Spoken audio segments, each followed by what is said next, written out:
Okay, so for today's experiment, we're going to be doing Investigation 2.1. Investigation 2.1. And almost everything. Sorry, don't have the thermometer out. I have to keep these packaged because they'll break easily. And if they break easily, then I have mercury everywhere. Joy.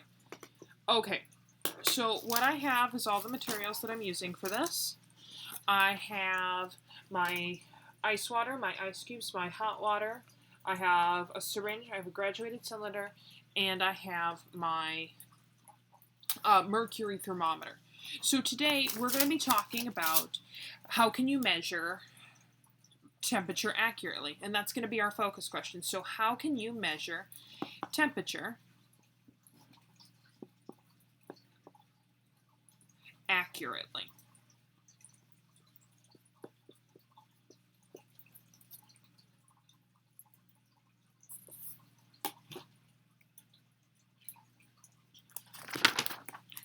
All right, so what do you think of when you think of the word hot? All right. What do you think of the word when you think of cold? Where in the world is it hot? Or, where in the world is it cold? So temperature is a property that describes how hot or cold something is.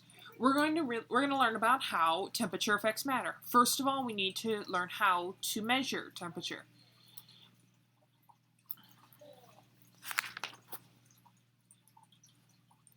So we're going to be using our thermometer to be measuring things. And the first thing you guys need to know is, all right, you hold it up. You got to hold it when you look at it. This is really important because you'll get a false measurement if you look at it. So where I'm standing, let's say my cup is here and I'm looking down at it, I'm going to get a wrong reading. I have to be eye level with it to get an accurate reading. All right, so what we're going to be doing, all right, so we're going to be placing the rounded end called the bulb in the water. All right, so I'm going to put it in it's not really ice, it's more room temperature water. So I'm going to let it sit for a couple seconds. And I'm assuming since it'll be room temperature, it should be about what the room temperature feels like. All right, so it's really important. I'm going to get down, I'm going to crouch, I'm going to put myself at eye level with it. So if you guys were doing this at school, you'd be doing it on your desk, eye level with your desk. All right, that puts us at about 20 degrees Celsius. Can anybody do the conversion? Well, while I wait for you guys to convert that, or to think about that, we're going to be putting in our measuring line. So grab your pencils and put your dot at 20 degrees, all right, because that's what we kind of think room temperature is here. We're now going to be measuring the different waters. So this is room temperature. Now we're going to measure the hot water. And I am watching, so it started at 20. The second I put it in there, it climbed to more than 40 degrees. All right, I'm going to let it sit for a second, and I can see the steam coming off of this glass. It's getting closer to 50, I think. Almost to 50. So in about 3 seconds, it climbed from 20 degrees to almost 50 degrees. We're going to round it to 50. So that gives us a difference of 30 degrees Celsius that it climbed. That's between room temperature and how hot this. Yep, and now it's at 50. So what we're going to do is we are first going to mix a little bit of the hot and a little bit of the cold. So we're going to use our graduated cylinder, and we are going to take, and we got to look at this. Remember how it holds 55? We're going to put it down to about 20 meters, or 20 milliliters of water. All right, so I'm going to put that in my jar.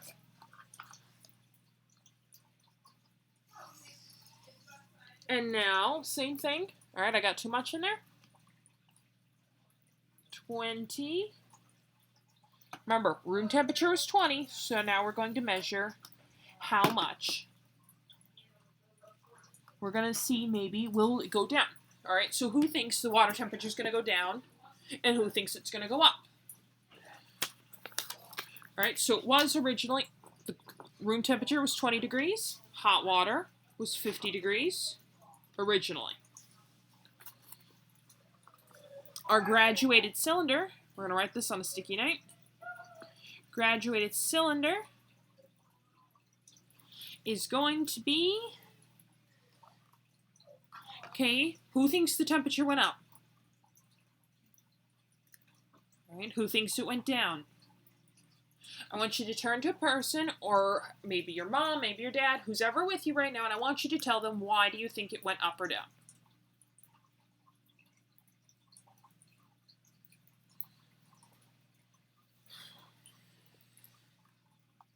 All right, I'm going to pull it out. We're going to take a look. All right. Now, if you all can see, it's about, this is at 30 degrees. So the difference, you remember how it had a difference between 30 degrees between the hot and the cold water? When I mixed those two together, it became 30 degrees Celsius.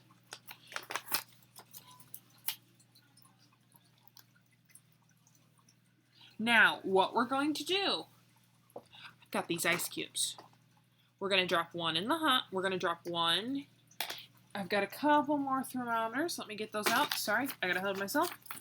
I'm going to put thermometers in both the hot and the cold. And then I'm going to drop ice cubes in them. So, for the room temperature water, do you think this is going to change the temperature of the water?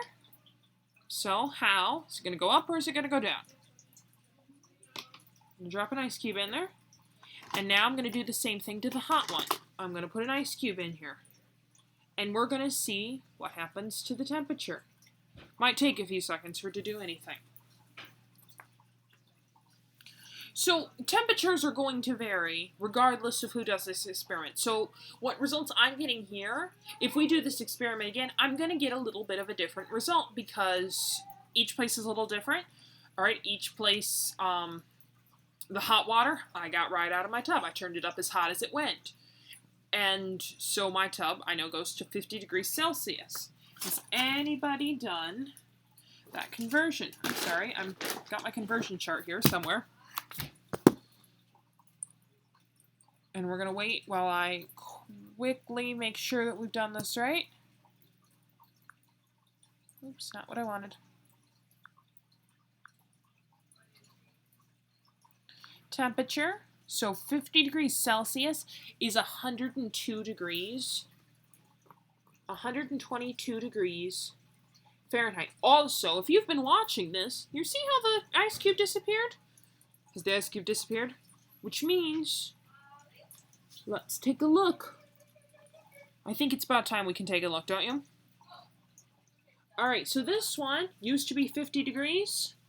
We take a look at it. Alright, I'm looking at it, and I'm going to show you guys. It's at 40 degrees. So now, so it went from 50 degrees to 40 degrees Fahrenheit.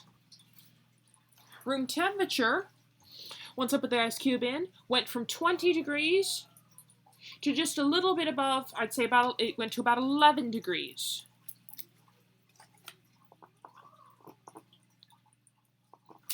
All right, and 20 degrees Celsius.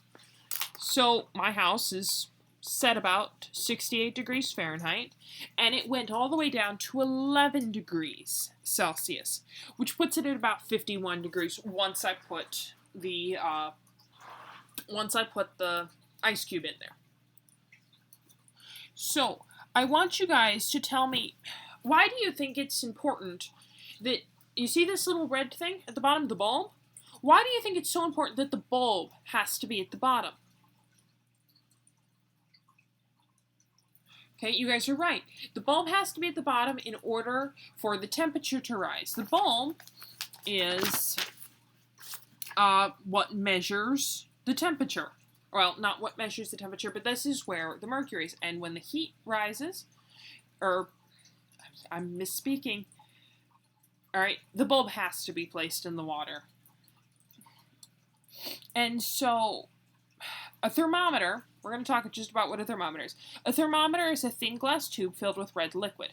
As the liquid warms, it pushes up the tube. When the liquid cools, it goes back down. All right, and so the red liquid is stored within the bulb. And so if I break this, I'm going to have red liquid everywhere.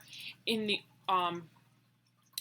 when they used to make these out of mercury, you'd get little pools of mercury everywhere, which is extremely dangerous.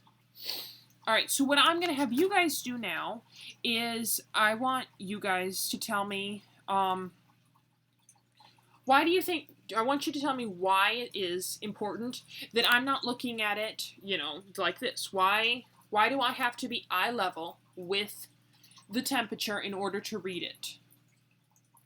And then after you do that, there's a couple different outline activities. Measuring temperature, which helps you guys decide, it's based about, you choose a friend's clothing based on the temperature as you read it from the thermometer, but there's a catch. The thermometer is in Celsius. You have to figure out, what clothing is appropriate based on that temperature. And then the other one is just practice reading a thermometer and getting better at it. There are also 2 readings for you guys. I've done the online, or I've done the read alouds for you, so you can either listen to those, or you can just read the PDF versions, or you can go online to FOSS Web and do the PDF version there. But I want you to read Vacation Aggravation, and then read Celsius and Fahrenheit. And Celsius and Fahrenheit gives a little bit of background history on how Celsius and Fahrenheit got their names. All right, I will see you guys later. Bye.